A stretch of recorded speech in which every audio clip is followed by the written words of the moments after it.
Assalamualaikum warahmatullahi wabarakatuh. Dan halo semuanya, perkenalkan nama saya Angel Agustin Melia dengan NIM A50124030. Saya dari program studi bimbingan dan konseling Fakultas Keguruan dan Ilmu Pendidikan.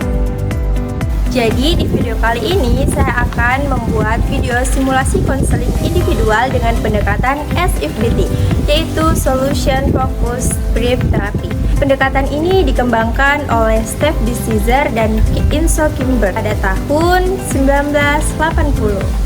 Oke, kenapa saya memilih pendekatan SFBT ini? Karena SFBT ini berfokus pada solusi, potensi, dan kekuatan yang dimiliki oleh si konseli, sehingga konseli didorong untuk menemukan sendiri langkah-langkah perubahan yang realistis tanpa terlalu lama membahas penyebab masalahnya. Pada sesi ini, saya berperan sebagai konselor dan teman saya sebagai konseli. Hari, Indah selalu berkata pada dirinya, nanti saja, dan masih ada waktu. Tugas yang awalnya hanya satu, perlahan mulai menumpuk. Deadline semakin dekat, waktu tidur semakin berkurang, dan rasa cemas mulai muncul. Indah mulai merasa ada yang berbeda dengan dirinya. Ia semakin sering menunda tugas, sulit mengatur waktu, bahkan merasa tidak tenang ketika memikirkan tentang perkuliahannya. Indah mulai bertanya-tanya kepada dirinya sendiri. Sebenarnya apa yang terjadi pada diriku? Karena merasa kebiasaannya sudah mulai mengganggu kehidupan sehari-hari, Indah akhirnya memutuskan untuk mencari bantuan dan datangi menemui seorang konselor. Dari sinilah proses konseling Indah dimulai. Assalamualaikum. Waalaikumsalam. Silakan masuk. Silakan duduk. Boleh perkenalan dulu? Ya boleh Kak. Saya Angel. Saya Indah. Oke baik. Saya Angel sebagai konselor Kakak Indah pada hari ini ya. Bagaimana kabarnya Kak Indah hari ini? Alhamdulillah baik. Tadi Kak Indah kesini dengan siapa? Sendiri sih Kak. Oh sendiri. Duduknya sudah nyaman? Oke, sudah. Oke, jadi Kak Indah akan bercerita di sini. Ceritanya akan kami saya tidak akan kemana-mana. Oke, langsung saja. Kira-kira Kak Indah ingin bercerita apa hari ini? Saya ingin bercerita Kak bahwa akhir-akhir ini saya kayak merasa terbebani karena banyaknya tugas yang diberikan sama dosen-dosen, karena tugas yang diberikan sama dosen itu mungkin tidak ada berhentinya.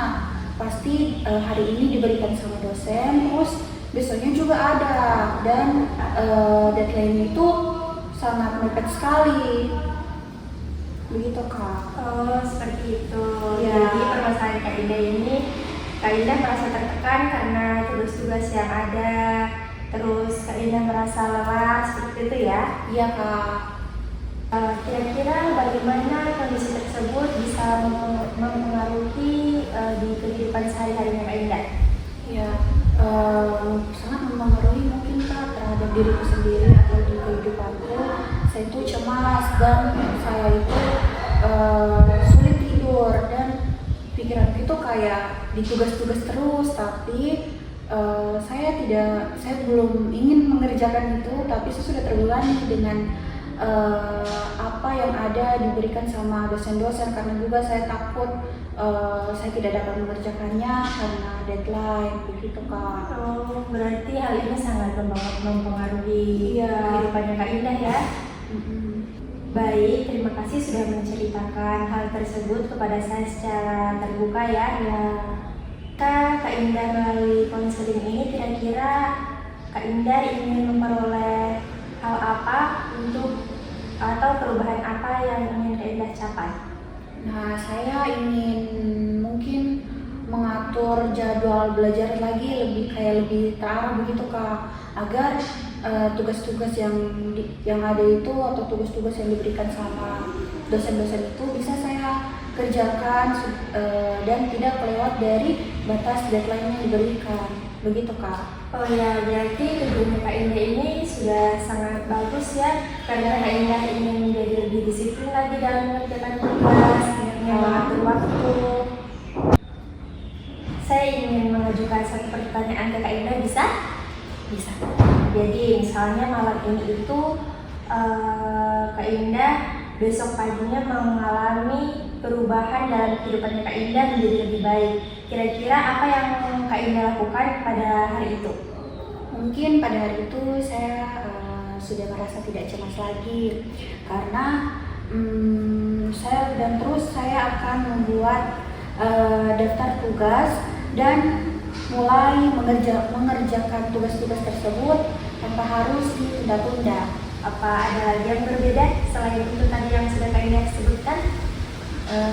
Mungkin yang akan berbeda itu saya di dalam kelas saya akan lebih fokus, terus tidurku akan lebih tercukup dan saya tidak akan kayak takut lagi atau panik terhadap deadline yang akan datang gitu. Sekarang saya minta Kak Indah yang bayangkan dari rating 0 sampai 10. Kalau 0 itu berarti sangat buruk, kalau 10 berarti sudah ada perubahan atau sudah lumayan baik. Kira-kira Kak Indah sekarang ini berada di rating berapa? Mungkin saya akan berada di rating 4 Kak. Kenapa memilih 4? Saya memilih 4 karena sebenarnya saya itu masih bisa menyelesaikan tugas walaupun kadang sering terlambat sih. Seperti itu ya. Iya. Itu berarti Kak Indah itu sudah memiliki kemampuan yang bisa menjadi modal untuk berkembang ke depannya ya. Kak Indah ada waktu ketika Anda berhasil tidak menunda tugas? Pernah sih Kak, pas awal-awal semester itu. Nah, di situ saya mungkin sangat rajin atau jadwal belajarku itu teratur karena pada semester 1 itu saya memiliki jadwal belajar tersendiri dan jadwal di mana saya memiliki jadwal untuk belajar, di mana saya juga memiliki jadwal untuk tidur yang cukup dan kapan saya harus bermain-bermain sama teman-teman gitu Kak. Oh, berarti sebelumnya Kak Indah ini dulu punya schedule ya, punya jadwal sendiri-sendiri, bagaimana waktu-waktunya berarti tersusun. Iya. Kira-kira apa yang Kak Indah lakukan saat itu berhasil?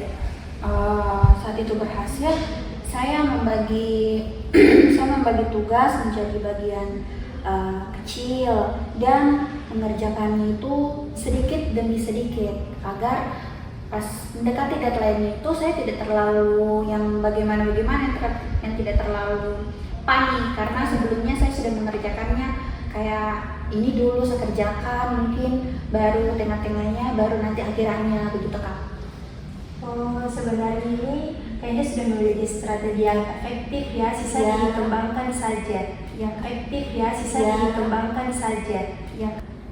Saya melihat Kak Indah itu mempunyai kemampuan untuk mengatur waktu ketika menggunakan jadwal belajar itu. Itu merupakan kekuatan yang sangat baik dan efektif ya. Iya. Kira-kira kalau langkah kecil apa yang bisa dilakukan mulai besok dari angka 4 bisa menjadi angka 5 dan naik-naik seterusnya? Mungkin untuk menjadi lebih naik angkanya Kak, saya akan membuat jadwal belajar pagi seperti yang saya lakukan di semester 1 kemarin.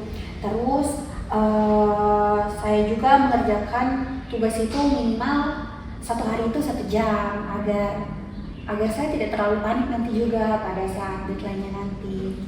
Oh iya, itu merupakan langkah yang realistis ya Kak Indah ya. Iya. Saya percaya Kak Indah itu bisa melakukan hal tersebut karena sebelumnya Kak Indah itu sudah pernah melakukannya. Oke, karena sesi kita sudah berakhir, jika Kak Indah ingin datang kembali silahkan untuk melanjutkan konseling. Jika kita melihat dulu perkembangan dan perubahan dari Kak Indah bagaimana. Terima kasih Kak Indah sudah datang dan bercerita. Iya Kak, terima kasih.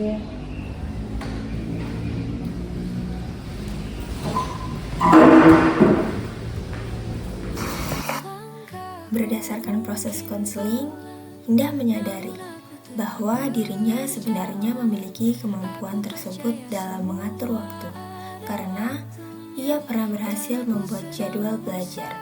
Melalui pendekatan ini, Indah diarahkan untuk menemukan kekuatan dan pengalaman keberhasilannya, serta menentukan langkah kecil yang dapat dilakukan. Indah memilih untuk kembali membuat jadwal belajar dan mengerjakan tugas secara bertahap agar kebiasaan menunda itu dapat berubah. Baik, itulah video dari saya. Sekian dari saya. Mohon maaf bila ada salah kata. Saya akhiri. Wassalamualaikum warahmatullahi wabarakatuh. Thank you for watching. Bye-bye.